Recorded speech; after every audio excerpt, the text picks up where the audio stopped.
Hey everybody, it's me from Catechism for Kids. Today we're going to answer the question, who was Saint Dominic? Let's get into it. Dominic was born in Caleruega, in the Kingdom of Castile, present-day Spain, to noble parents. He was likely named after Saint Dominic of Silos, a local saint from the previous century. An early biographer relates that his mother, struggling to conceive a child, made a pilgrimage to the monastery where Saint Dominic of Silos had been abbot. Around that time, she dreamt of a dog emerging from her womb that ran around carrying a torch, setting the world on fire. The name Dominic can be translated as the Lord's dog. Today's saint came from a holy family. Dominic's mother was later beatified, as was one brother who followed Dominic into the order of preachers. His other brother was a diocesan priest who lived in poverty and was devoted to the care of the poor and suffering. From the age of 7 to 14, Dominic was educated under the guidance of his mother's uncle, a priest.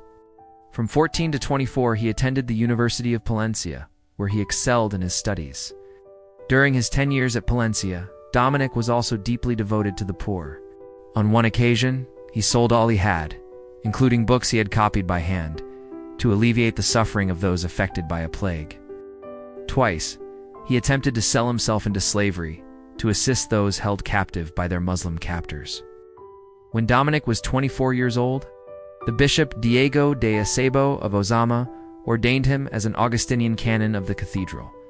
Hoping that Father Dominic would help reform the other canons, for the next 9 years, Father Dominic lived a life of deep prayer, was named sub-prior and then prior, and gave great witness to others through his holy life.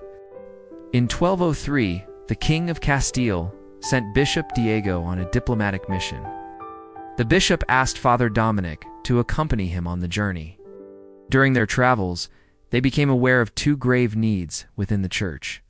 First, they discovered many people in Northern Europe who had yet to hear the gospel's saving message. Second, they encountered a heretical group in southern France called the Cathars, who were leading many astray. After completing their diplomatic mission, Bishop Diego and Father Dominic detoured to Rome to consult with the Pope. After their consultation, the Pope sent them back to southern France to assist with the conversion of the Cathars. The Cathars followed a form of the Albigensian heresy, which taught that there were two gods, one good, associated with the New Testament and the spiritual world, and one evil, associated with the Old Testament and the material world. They believed that the goal of life was to escape the evil of the material world and live a purely spiritual life, achieved by a rigorously ascetic lifestyle. Previously, the Pope had sent Cistercian monks to convert the Cathars. However, the Cathars lived an extremely ascetic life, while the Cistercians did not, leading the Cathars to reject the Cistercian intervention. Encountering this firsthand, Father Dominic understood that the best way to combat the heresy was to form an order that lived in extreme asceticism, yet remained true to the faith of the Church. Back in southern France, Father Dominic and Bishop Diego worked tirelessly to rescue souls from the Albigensian heresy. They did so by engaging in public debates and private dialogues with the Cathars, hoping to convince them of their errors through reason and persuasion. Father Dominic and Bishop Diego lived in poverty as itinerant preachers, possessing only the gospel.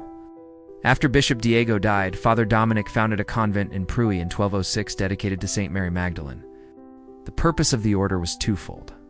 First, Father Dominic believed that it was through prayer, above all else, that souls would be saved. Second, the convent provided a safe haven for women and nuns who were converted away from the Albigensian heresy. The convent also provided for the education of girls, giving parents an alternative to the heretical convents for their daughters' education. Over the next several years, God performed a number of miracles through Father Dominic. Some of those miracles resulted in conversion and new followers. As time went on, Father Dominic began to write a rule of life for himself and his companions. In 1215, with the permission of the Bishop of Toulouse, Father Dominic founded a new order of men, dedicated to evangelization through prayer, study, and poverty. Like the newly formed Franciscans, they sought to institute a new form of religious life. They did not live as monks, canons, or diocesan priests. Instead, they lived a combination of the three. They lived communally, prayed together, embraced poverty, obedience, and chastity, studied the faith, and then set out on missions of preaching and evangelizing.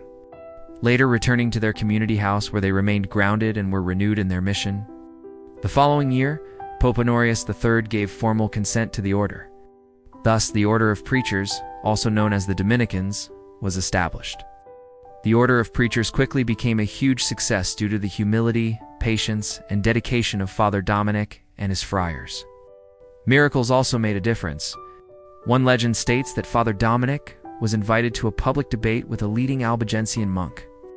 After the debate, the judges could not determine who was victorious, so they suggested a test. They were both to place their book of teachings in the fire. The book that did not burn would be declared the winner. The Albigensian went first, and his writings were immediately consumed.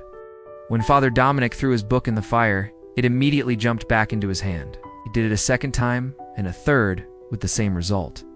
News spread quickly and hearts continued to convert. In 1217, the Pope, impressed with the order's beginnings, gave Father Dominic the Church of Santa Sabina in Rome as the order's second home.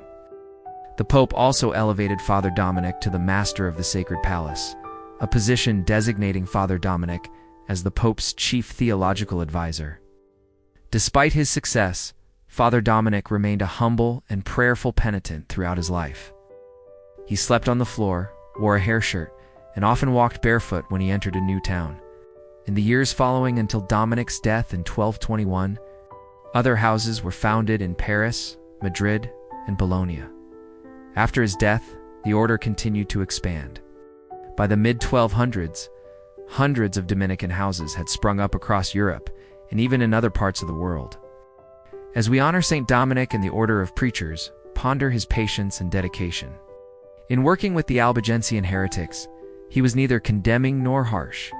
Instead, he immersed himself in prayer and study, and then made himself available to each person he encountered, listening, discussing, reasoning, and helping to open the eyes of many. His prayerful and humble spirit, coupled with his wise words, saved many souls. Know that God calls you to a similar vocation. Each of us must long for the salvation of souls above everything else in life.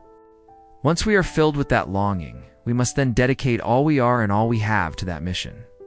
Nothing else in life is more important, because nothing gives God more glory than rescuing one soul from sin and hell, as Saint Dominic did so well. Let's remember that Saint Dominic loved three things: God, the Bible, and the poor.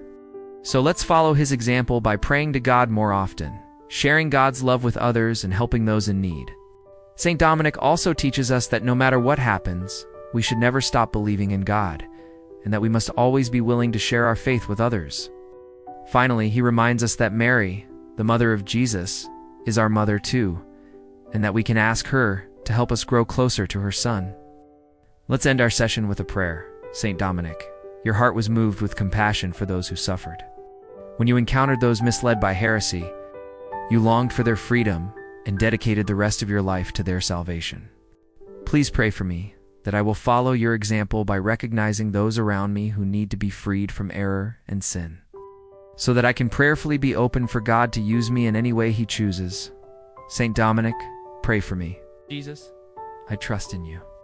I want to say thank you so much for watching this episode of Catechism for Kids. I hope that you enjoyed learning about Saint Dominic and that you can follow his example in your own life. Remember, God loves you very much and wants you to know that you are an important part of his plan. Never forget that. Also, please don't forget to like, subscribe, and share this episode with your friends and family. Until next time, may God bless you and keep you in his loving care.